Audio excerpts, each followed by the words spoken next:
Estamos trabajando las derivadas, específicamente las reglas de derivación. Iniciamos con la derivada de una constante por una función, derivada de una potencia y la derivada de 1 sobre x. Iniciaremos el día de hoy con la regla de derivación de la derivada de una raíz. Reglas de derivación. Derivada de una raíz. Paso número 1. Si tenemos una función f de x igual a la raíz enésima de x a la m, será igual a la potencia de x a la m sobre n, lo que es lo mismo decir, en forma general, f de x es igual a la raíz enésima de x a la m, a su vez igual a x a la m sobre n. En este caso, se coloca el índice de la raíz como denominador de la potencia de la variable.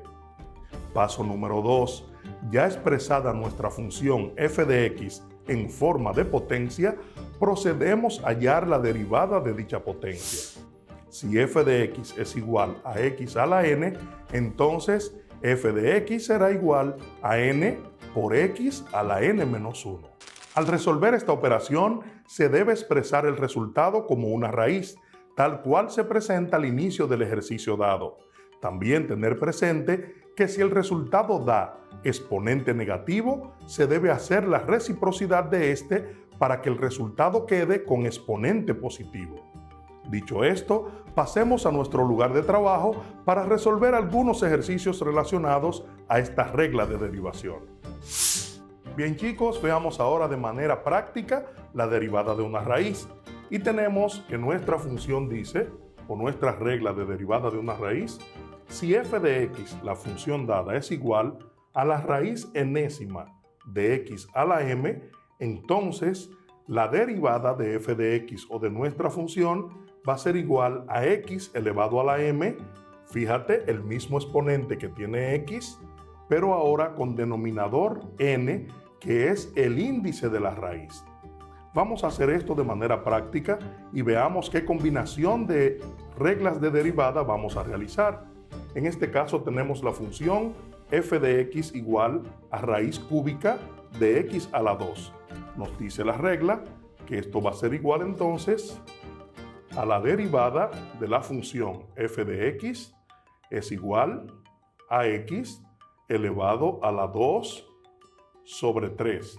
El mismo exponente de la variable, pero ahora el denominador del exponente viene a ser el índice de la raíz. Fíjate que se ha convertido ahora en una potencia, simplemente una potencia porque hemos eliminado el radical de la función. Y ahora vamos a resolver esto con la regla de la potencia. Y dice que la derivada de la función f de x será igual al exponente de la variable, ahora pasa como coeficiente, 2/3, por la variable, y el exponente 2/3 se le resta 1. Resolvamos esta operación de manera aparte y decimos 2/3 menos 1. Recuerda que todo número entero está dividido entre 1. Eso va a ser igual a la multiplicación de 2 por 1, numerador con denominador 2, menos 3 por 1, 3, y se multiplican los dos denominadores, 3 por 1, 3. Esto va a ser igual, 2 menos 3 es menos 1 sobre 3. Quiere decir que el exponente de la variable ahora será menos 1/3.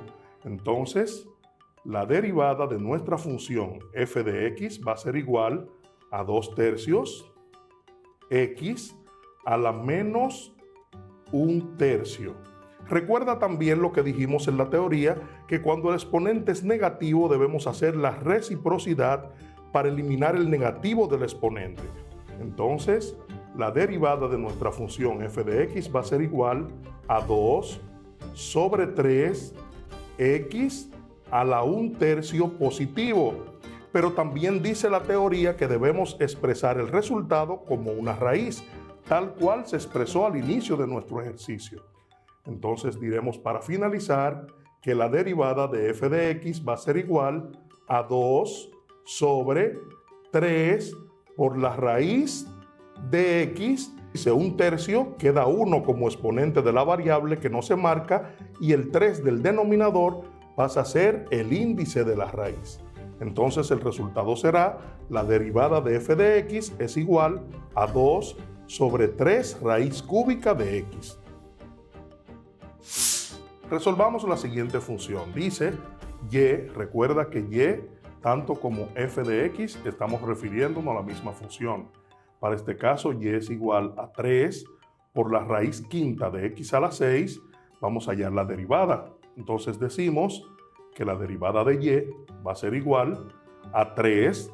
Este 3 está como una constante y vamos ahora a transformar esta raíz quinta y decimos x a la 6 es su exponente sobre 5, que se convierte en el denominador del exponente, el índice de la raíz.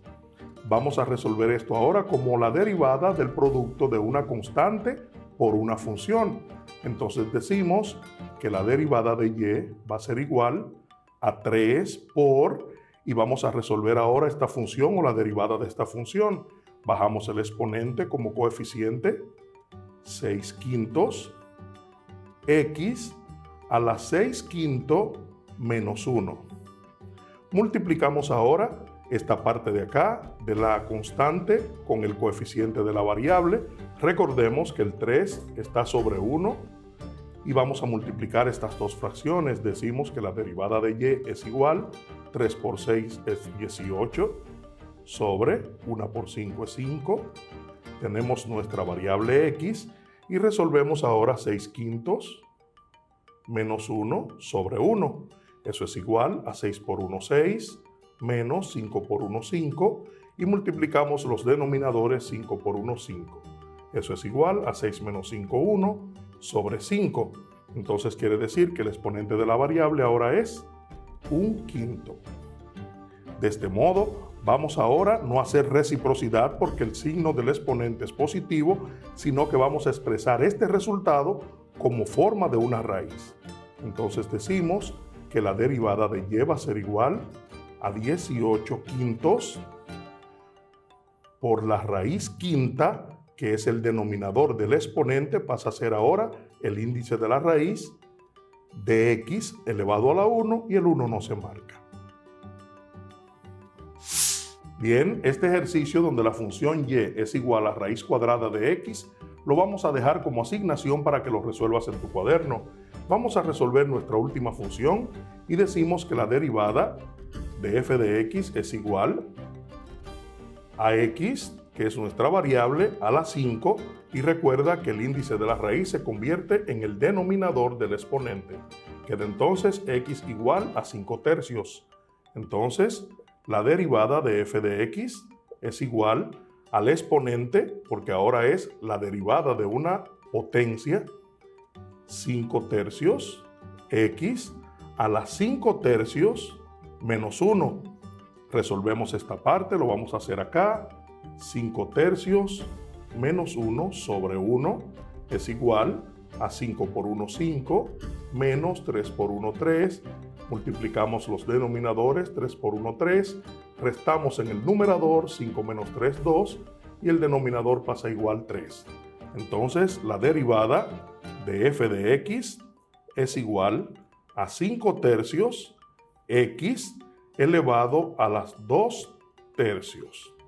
Vamos a expresar ahora el resultado como forma de raíz y decimos que la derivada de f de x es igual a 5 tercios raíz cúbica de x elevado a la 2.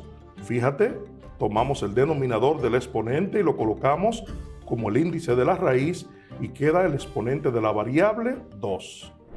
Continuamos nuestro recorrido en el tema de las derivadas y seguimos trabajando las reglas de derivación. Vamos a conocer la derivada de un cociente y la regla de la cadena. Reglas de derivación. Derivada de un cociente. Nos dice que si tenemos una función f de x que sea igual al cociente de otras dos funciones, g de x y h de x, entonces su derivada será igual al producto de la segunda función, h de x, por la derivada de la primera función, g de x, menos el producto de la primera función, g de x, por la derivada de la segunda función, h de x. Todo esto dividido entre la segunda función, h de x, pero elevada al cuadrado. Bien chicos, resolvamos ahora ejercicios y detallemos nuestra forma general de la derivada de un cociente.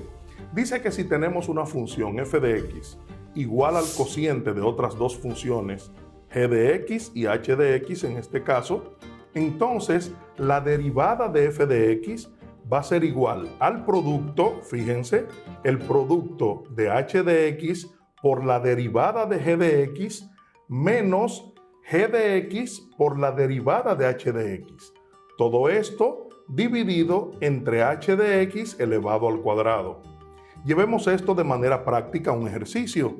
Tenemos aquí en el numerador de nuestra función 2x menos 3 y en el denominador tenemos x a la 2.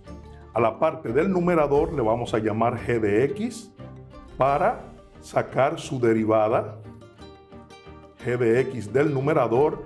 Recuerda que en la derivada de una resta vamos a derivar cada término de la expresión. En este caso, el exponente de la variable es 1. Vamos a multiplicar el 2 del coeficiente por el exponente y decimos 2 por 1 es 2. Y la derivada de x a la 1, o restándole 1 al exponente, quedaría x a la 0. Recuerda que todo número o toda expresión elevada a la 0 es igual a 1. Por ende, cuando multipliquemos 2 por 1, seguirá siendo 2. Menos 3, o la derivada de 3, recuerda también que la derivada de una constante es igual a 0. Entonces, si restamos 2 menos 0, que es la derivada de 3, seguirá siendo 2. Por ende, la derivada de g de x o del numerador es 2. Vamos a derivar ahora el denominador y a esta le llamaremos h de x. Y su derivada va a ser igual a la derivada de x a la 2. Aquí delante hay un 1 que no se marca. Multiplicamos ese 1 por 2 y decimos que es 2. Ponemos la variable x y al exponente le restamos 1, sería 2 menos 1, 1. Por ende entonces queda como 2x porque el 1 del exponente no se marca. Procedamos entonces a derivar nuestra función y decimos que la derivada de f de x va a ser igual, y vamos ahora a trabajar con nuestra fórmula. Dice que la derivada de la función f de x va a ser igual a h de x y vamos colocando cada elemento de la fórmula en nuestro ejercicio. H de x, ¿quién es h de x? Es el término del denominador, será x elevado al cuadrado, multiplicado por la derivada de g de x. ¿Quién es la derivada de g de x? Es 2 menos g de x, que es nuestro numerador en nuestra función. Entonces es 2x menos 3 multiplicado por la derivada de h de x, y vemos que la derivada de h de x es 2x. Podemos también poner un paréntesis al número 2, pero sabemos también que con el punto estamos multiplicando y en el denominador tenemos en nuestra fórmula h de x elevado al cuadrado, no derivado sino solamente la función h de x. Por ende, h de x es x a la 2 y dice que lo elevemos al cuadrado. Esa es nuestra fórmula con cada uno de los elementos sustituidos. Si te fijas, tenemos aquí dos productos o dos multiplicaciones en el numerador. Primero tenemos x a la 2 por 2 y en segundo lugar tenemos también 2x menos 3 multiplicado por 2x. Vamos ahora a resolver nuestro numerador y decimos que la derivada de f de x es igual, multiplicamos 2 por 1 que hay aquí que no se marca, es 2, x a la 2 pasa igual porque no tenemos en el 2 con quien multiplicar otra variable, menos, ojo con esta operación, no podemos solamente cambiar los signos de este término, sino que tenemos primero que multiplicar porque el negativo va a afectar a toda esta parte o a estos dos factores. Entonces vamos a multiplicar lo que hay en los paréntesis primero y decimos 2x por 2x y luego 2x por menos 3. 2 por 2 es 4. x a la 1 por x a la 1. En la multiplicación se suman los exponentes. X a la 2 más por menos es menos. 2 por 3 es 6 y colocamos la variable x. El denominador podemos multiplicar los exponentes porque potencia con potencia los exponentes se multiplican. Entonces tendremos en el denominador x elevado a la 4. Continuamos con nuestro ejercicio y decimos que la derivada de f de x va a ser igual. Entonces, ahora sí, el signo va a afectar todo lo que hay en la parte del paréntesis. Colocamos el primer término igual, 2x a la 2. Menos por más es menos, saldría entonces menos 4x a la 2. Y menos por menos es más, saldría entonces más 6x. Y el denominador continúa siendo x a la 4.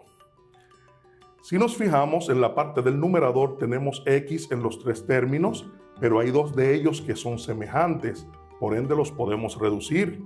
Decimos entonces que la derivada de f de x es igual, 2x menos 4x sería menos 2x a la 2 más 6x dividido entre x a la 4.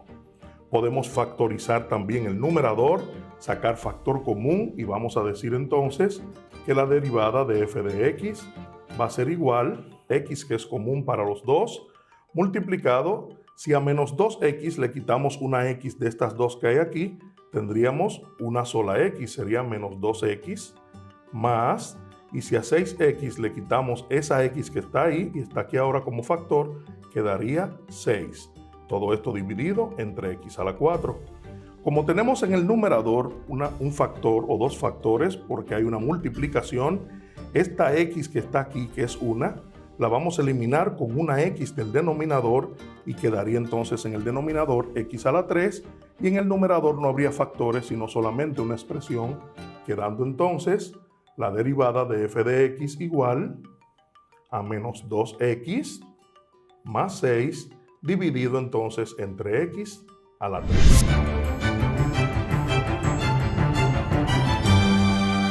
En esta clase estudiaremos otra forma de transmitir energía por medio del movimiento ondulatorio. Nuestros sentidos reciben las transferencias de energía a través de un movimiento ondulatorio, desde una fuente hasta un observador sin contacto directo. Los rayos del sol nos llegan a través del vacío en forma de onda. El sonido de una bocina es una onda que viaja a través del aire hasta nuestros oídos. Las ondas de radio por medio de señales electromagnéticas llegan a nuestros radios. La luz visible que impresiona nuestra retina es una onda. En fin, podemos afirmar que vivimos rodeados de ondas, unas que no podemos ver a simple vista y otras como las que se forman en la superficie de aguas tranquilas que por su sencillez y percepción visual nos ayudan a comprender el movimiento ondulatorio. La importancia de este tema radica en la comprensión de las propiedades de las ondas, con el fin de analizar e interpretar varios fenómenos naturales que están relacionados con el movimiento ondulatorio. Es importante que iniciemos haciendo una descripción del movimiento armónico simple. Presta mucha atención a estas informaciones. Movimiento armónico simple. Antes de analizar el movimiento armónico simple, se hace necesario un estudio previo del movimiento vibratorio, ya que uno es consecuencia del otro. Un movimiento es de vaivén cuando se mueve a ambos lados de una posición central. Puede ser para arriba y para abajo o hacia la derecha y hacia la izquierda. Por ejemplo, las olas del mar, las oscilaciones del columpio, la masa que vibra atada al extremo de un resorte, la masa en el péndulo. Cuando un movimiento se repite a intervalos iguales de tiempo, es llamado movimiento periódico. Por ejemplo, la rotación de un disco, la masa que oscila en el péndulo simple, la traslación de la Tierra alrededor del Sol, son algunos casos de movimientos periódicos. Ahora veamos el caso del péndulo simple. El péndulo simple consiste en una masa suspendida de un hilo que suponemos de masa despreciable, la cual oscila en forma periódica.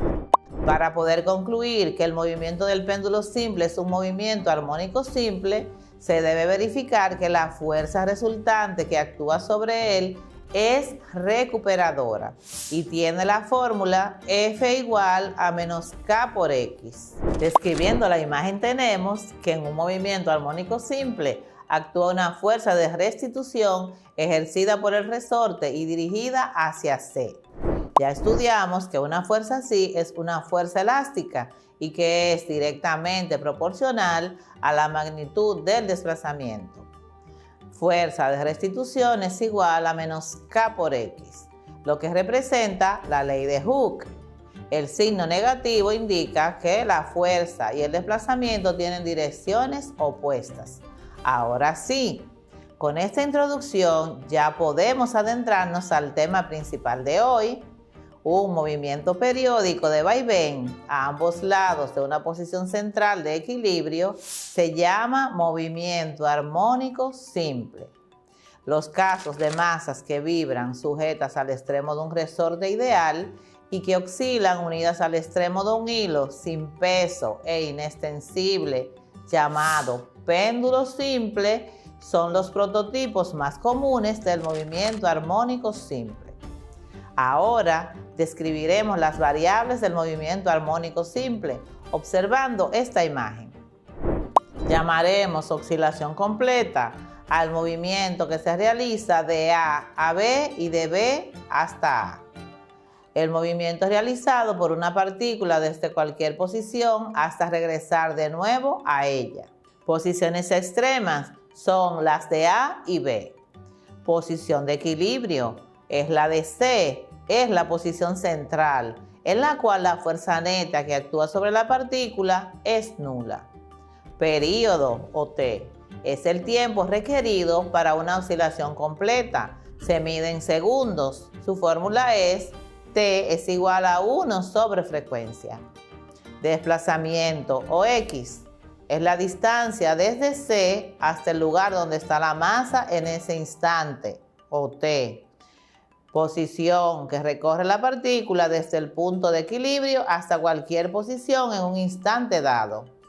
Amplitud o A, el máximo desplazamiento, es decir, de C a la posición extrema, A o B.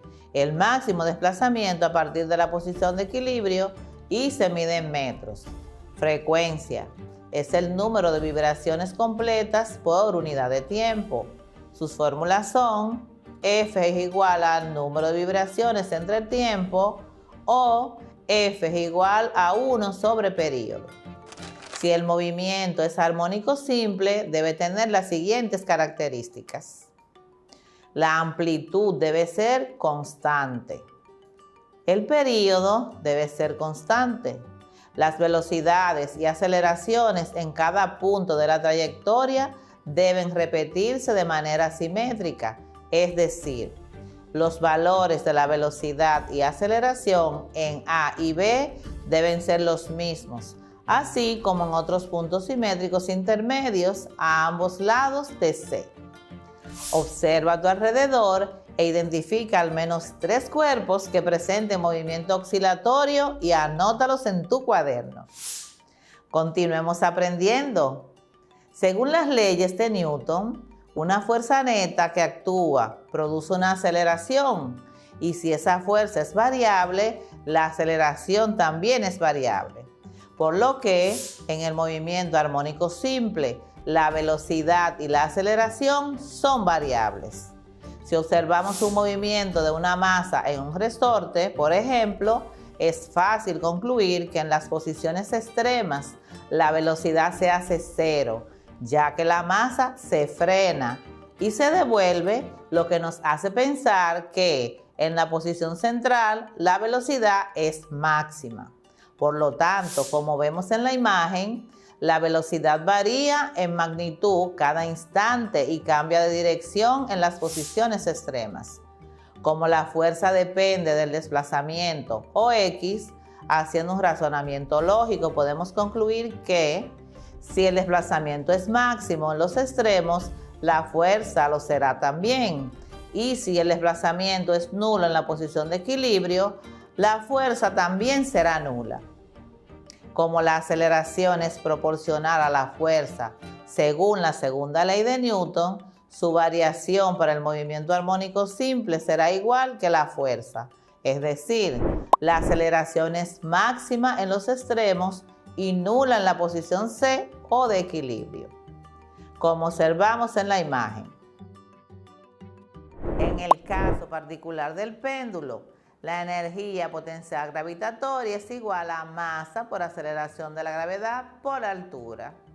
Para un movimiento armónico simple, la energía mecánica total se conserva y es igual a ET, que es lo mismo que la energía cinética máxima, o sea, 1/2 de la masa por su velocidad al cuadrado máxima, más la energía potencial máxima, que es lo mismo que 1/2 de K por amplitud al cuadrado. Y se cumple que es constante. Con eso se cumple el principio de conservación de la energía en el movimiento armónico simple, pues durante las oscilaciones la energía del péndulo se transforma de potencial a cinética cuando pasa de un extremo a posición de equilibrio y de cinética a potencial cuando pasa de posición de equilibrio a uno de los extremos. Pero en todo momento la energía mecánica o total permanece constante. Este principio sostiene que en todo sistema aislado, la energía total del sistema se mantiene constante, aunque ocurran variaciones de energía cinética potencial y viceversa. Ejemplos. Una masa de 10 kilogramos se liga a un resorte de 0.8 newton por metro de constante de elasticidad. Si se desplaza 10 centímetros del punto de equilibrio, calcula A. La energía mecánica total. B. La velocidad máxima. C. La energía potencial elástica y la energía cinética cuando el tiempo sea igual a T sobre 3. La energía mecánica es igual a la energía potencial elástica, que es igual a 1/2 de K por amplitud al cuadrado, o lo que es lo mismo, 1/2 de 0.8 newton por metro, que es la constante de elasticidad, por la amplitud, que es igual a 0.1 metros al cuadrado, lo que nos da un resultado de la energía mecánica igual a 0.004 joules. B. Para calcular la energía mecánica sabemos que la energía mecánica es igual a la energía cinética, que es lo mismo que 1/2 de la masa por la velocidad al cuadrado. ¿De dónde despejamos a B? B al cuadrado es igual a 2 por energía mecánica dividido entre masa. ¿De dónde despejamos a B? Que será igual a la raíz cuadrada de 2 por la energía mecánica dividido entre la masa, lo que es lo mismo a 2 por 0.004 newton por metro dividido entre 10 kilogramos, lo que nos da un resultado de 0.028 metros por segundo, que es la velocidad máxima. La velocidad máxima en el punto de equilibrio donde la energía mecánica es cinética. Para hallar la energía potencial en el punto C, debemos hallar la elongación del resorte y la despejamos de la fórmula de la energía potencial elástica. Ya sabíamos que la energía potencial elástica es igual a 1/2 de K por X al cuadrado, pero como X es igual a amplitud por el coseno de W por T, donde velocidad angular es igual a 2pi sobre período, sustituyendo tenemos que la amplitud es igual a 10 centímetros multiplicado por el coseno de 2pi sobre t multiplicado sobre t sobre 3 Eso es igual a 10 centímetros por el coseno de 120 grados, lo que nos da un resultado de elongación de menos 0.5 metros. Para calcular la energía potencial elástica, entonces tenemos que eso es igual a 1/2 de K por X al cuadrado, o lo que es lo mismo, 1/2 de 0.8 newton sobre metro, que es la elongación del resorte, por la elongación que nos dio 0.05 metros cuadrados. Eso nos da un resultado de energía potencial elástica igual a 0.001 joules. De ahí despejamos o hallamos la energía cinética. Ya sabemos que la energía cinética es igual a 1/2 de la masa por la velocidad al cuadrado y que la podemos hallar restando la energía mecánica con la energía potencial. Entonces tendremos que, si restamos la energía mecánica y la energía potencial elástica, tendremos que para la energía mecánica teníamos un valor de 0.004 joules y la energía potencial es de 0.001 joules. Al restar esas cantidades nos da un resultado de energía cinética igual a 0.003 joules.